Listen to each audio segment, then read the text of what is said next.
ये तो अपनी अपनी तकदीर की बात है। आदमी की तरह उस्तरे की भी तकदीर होवे।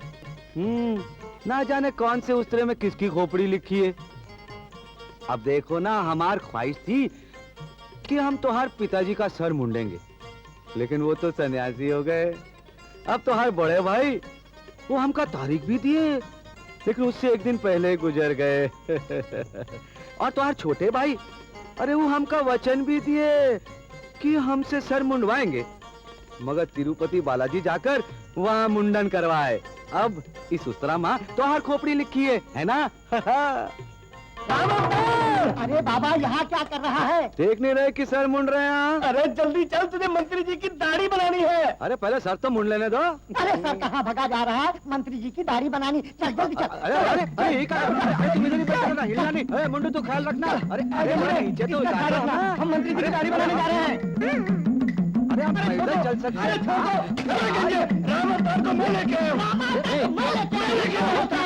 चुप, इतनी आवाज क्यों कर रहे हो? अच्छा, तो ये वो हजाम है? जी हाँ।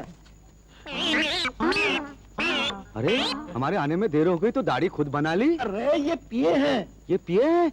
अरे इन्हें पता नहीं है कि यहाँ पर नशाबंदी है। 10-15 लोग तो रोज पकड़े जाते हैं। पिए का मतलब पिए नहीं, सेक्रेटरी, मंत्री साहब के सेक्रेटरी हैं। हाँ, नमस्कार साहिब। ठीक है, ठीक है। देखो, दाढ़ी हमारी नहीं बनानी है, दाढ़ी मंत्री साहब की बनानी है, और वो अंदर है। ओहो, चलो। जी सर। अरे भाई, नाई नहीं आया अभी तक दाढ़ी बनाने के वास्ते। जी, वो आया था, दाढ़ी बनाई और चला गया। अरे सोते में दाढ़ी बना गया और मैंने खबर भी नहीं दी। कमाल का नाई है। पिए जी। जी उसको तो पद्मश्री मिलनी चाहिए। जी, मैं नोट करता हूँ जी। कौन है वो? उसको बुलाओ। जी, उसका नाम है राम अवतार। राम अवतार तो बुलाओ जी। जी, आपकी मीटिंग खत्म हो जाए उसके बाद मालिश के लिए बुलाता हूँ। अरे राम अवतार, एक बात बता, तू सोते हुए आदमी का हजामत कैसे बना देता है भाई? मुर्दा समझ के? हाँ। सोया हुआ आदमी मुर्दे के बराबर होता है ना हजूर। हमारे दादा कहा करते थे कि अवतारवा, हजामत ऐसी करो कि बैठे बैठे आदमी सो जाए।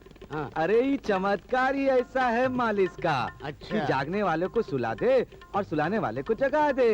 अरे भाई, तू हमको भी दिखा दे उसका नमूना। तो आप तो बैठे बैठे सो जाएंगे ना। अच्छा अच्छा। भाई राम अवतार, एक बात बता। तेरे बच्चे कितने हैं? हजूर 3 है। अच्छा। पहली बीवी से लड़का और लड़की है, और दूसरी बीवी से एक लड़की। और तो क्या तेरे दो बीवियां हैं? हाँ, ऐसी खुश नसीबी कहाँ है हजूर। वो कहाँ हो गया, पहली बीवी थी ना, उसका स्वर्गवास हो गया। अच्छे, तो एक बात बता भाई, जिन लोगों को जमीन का पट्टा दिया उस लिस्ट में तेरा नाम था ही नहीं। वो गरीब लोग हैं साहिब। अच्छा, तू गरीब नहीं है? नहीं साहिब, ऐसी बात नहीं है। कहा है कि 10-20 रुपए की कमाई रोज हो जाती है, और अगर आप जैसे बड़े लोगन मिल जाए तो 10-15 रुपए। और हमारा लड़का जो है ना, कॉलेज में पढ़ता है। अच्छा भाई, तेरे नाम हम 5 बीघा जमीन का पट्टा लिख देते। नहीं हजूर। क्यों? हमका नहीं चाहिए। अरे तू, अरे पागल हो गया क्या? मंत्री जी की बात चलता है। सुषमा, अरे घर में आके तो हम लाट साहिब हो जाते। वो कैसे? घर के बाहर दुनिया भर के पांव दबाते हैं, और घर के अंदर हमार सुषमा हमार पांव दबाते है। हम लाट साहब नहीं होए तो का होए? अच्छा, अब सो जाओ। आज सुषमा, क्या? जब लोगन का पांव दबाते है तो लोगन को नींद आते है। जब तू हमार पांव दबाते है तो हमें कुछ होते है। शर्म नहीं आती? सो जाओ। सुषमा, अब क्या है? हमका लोरी सुनाओ ना। लोरी? हाँ, जो तोहार बहन हमार वास्ते गात रही। अच्छा, लेटो।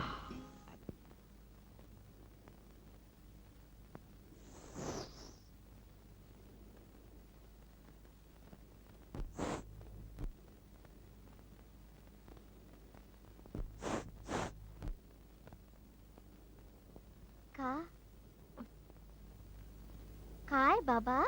चुप रही, सो जा। वाह मक्खनलाल जी वाह।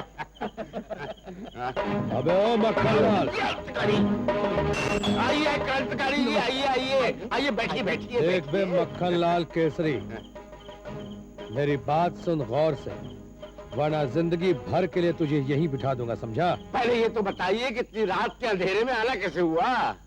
तुझ जैसे काले दिल वालों से रात के अंधेरे में मिलने में ही फायदा है। ये बता, तूने गरीबों को जमीन के पट्टे दे दिए? दे दिए। मैं तेरे इन कुत्तों की बात नहीं कर रहा हूं, इन गरीब मजदूरों किसानों की बात कर रहा हूं जो जमीन का असली हकदार है। बोल। अरे इनका नाम तो पट्टे की लिस्ट में था ही नहीं।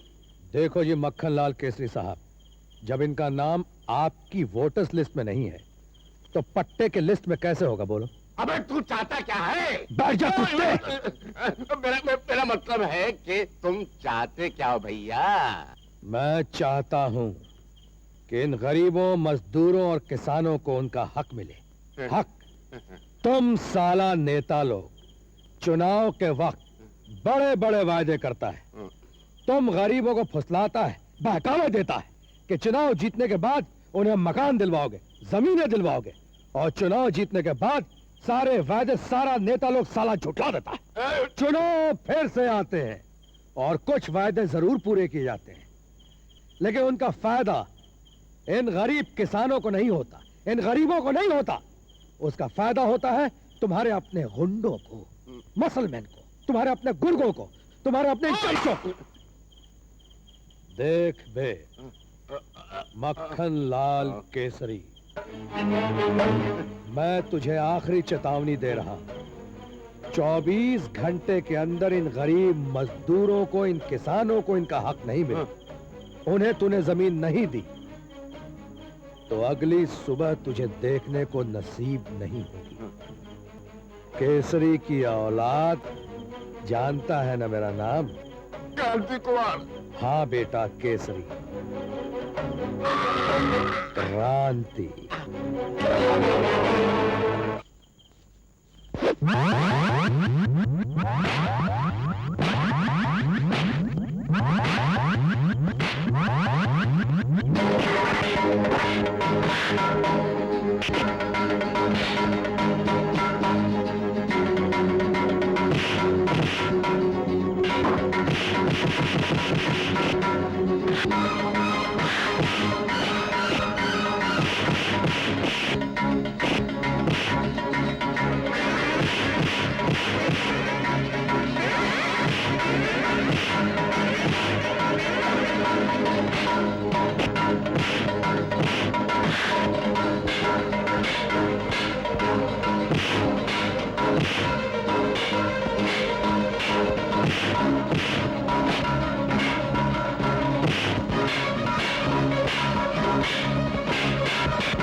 तुमने मुझे बचाया। हाँ साहिब, आप बीच बाजार में लहू लोहान पड़े रहे, हम उठाए के आपको यहाँ ले आए। Thank you. चाय पीजिए।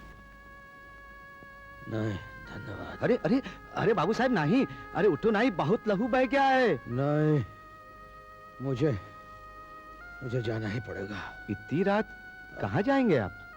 हाँ, तुम्हें मालूम है वो लोग मेरी जान के पीछे पड़े हैं। अरे इसलिए तो हम आपको अपने घर में छुपाने के वास्ते लेके आए। हाँ, मैं राष्ट्र की संपत्ति हूं और राष्ट्र की संपत्ति को छुपाना बहुत बड़ा जुर्म है। तुम्हें मालूम है वो लोग न तुम्हें छोड़ेंगे ना मुझे, और मैं नहीं चाहता कि मेरी वजह से तुम पर कोई मुसीबत आए। हाँ, अरे काहे के वास्ते इन बड़े लोगन के साथ टक्कर लेत हो, झगड़ा करत हो? इनसे दूर रहो, भलाई इसी में है। देखो भाई, बड़े लोगों से बड़े लोग तो टकराएंगे नहीं, और छोटे लोगों में इतनी हिम्मत नहीं कि उनका मुकाबला कर सके। तो फिर कौन टक्कर लेगा उनसे? किसी को तो अत्याचार के खिलाफ आवाज उठानी पड़ेगी, भ्रष्टाचार के खिलाफ मुंह खोलना पड़ेगा, किसी न किसी को तो ये घाव या जख्म खाने पड़ेंगे मेरे भाई। सो तो ठीक है साहिब, लेकिन आप तो अकेले हैं, और अकेला चना भार थोड़ी फोड़ सकता है। क्यों नहीं फोड़ सकता? जरूर फोड़ सकता है भाई। नेताजी सुभाष चंद्र बोस भी तो अकेले थे, शहीद भगत सिंह भी अकेला था, चंद्रशेखर आजाद, उधम सिंह, खुदीराम बोस, ये सब अकेले थे, लेकिन इन्होंने ब्रिटिश साम्राज्य की जड़ हिलाकर रख दी।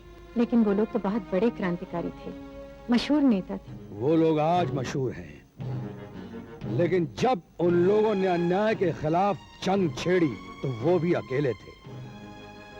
मैं अकेला हूं तो क्या हुआ? जुल्म और अन्याय के खिलाफ पहले हमेशा एक ही आवाज उठती है, एक ही हाथ उठता है, और फिर धीरे धीरे सरफरोशों का कारवां तैयार हो जाता है। बाबू साहिब, अगर वो लोग आपको नौकरी दे रहे हैं तो आती लक्ष्मी को काहे को ठुकराते हो? वो लोग मेरी डिग्रियां या मेरी काबिलियत देखकर मुझे नौकरी नहीं दे रहे हैं। वो लोग मुझसे डरते हैं, इसीलिए मुझे खरीद कर मेरा मुंह बंद कर देना चाहते हैं। मुझे राजधानी इसलिए भेजना चाह रहे हैं क्योंकि वो जानते हैं अगर मैं यहाँ रहा तो उनकी काली करतूतों का भांडा फोड़ दूंगा। क्रांति कुमार जी, वो एक दिन आपको जान से मार डालेंगे। मैं मौत से नहीं डरता भाई, मैं मौत से नहीं डरता। वो लोग मुझे तो मार सकते हैं, लेकिन मेरी आवाज को नहीं कुचल सकते। मेरी आवाज करोड़ों मजलूमों की आवाज बनकर उन जालिमों के कानों से टकराएगी। मेरे खून के एक एक बूंद से हजारों लाखों करोड़ों क्रांति कुमार पैदा होंगे, जो इस धरती से जुल्म, अन्याय और बेईमानी के राक्षस को हमेशा हमेशा के लिए खत्म कर देंगे। क्रांति होगी, पूर्ण क्रांति, संपूर्ण क्रांति।